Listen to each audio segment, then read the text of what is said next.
we look at a combination between search volume, so how many times, people in Australia or people in their area, for example, are typing in the particular key terms that they want their business to come up for, so search volume, and competition.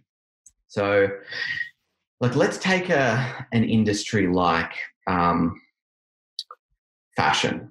Fashion is particularly hard to pursue through an SEO channel because if you type in a term like red dress, right, the brands that are going to come up are all of the biggest players in Australia. Red dress isn't a search term that Google deems to be localized. So, they know that, online shopping, so they're not preferencing people based on the local level at all in a search like that. So if you're a fashion brand, for example, I would be looking at things like social media is a stronger way to begin than SEO would be, for example. Yeah. But let's say you are, a local plumber. That's quite a good example because there's a localization factor. People make those searches with the location added into the term. And because of that, you're able to get traction much, much faster in that way.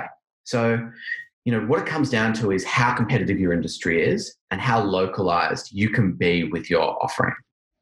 That's really what it comes down to. So in industries where localization can't really happen, for example, if you have an e-commerce store selling fashion items that don't have a particular USP and they're just like, it's a black dress, there's nothing defining about it that can be used in the way that the keywords are searched. Sometimes there are, depending, on things in the fashion space. It might be active wear, it might be there might be a number of different terms you can throw in there to kind of get to that different level of competition. But generally speaking, SEO works best, particularly in the small business space where resources are limited, where the competition is reasonably low. You're not fighting big national kind of organizations as a part of it.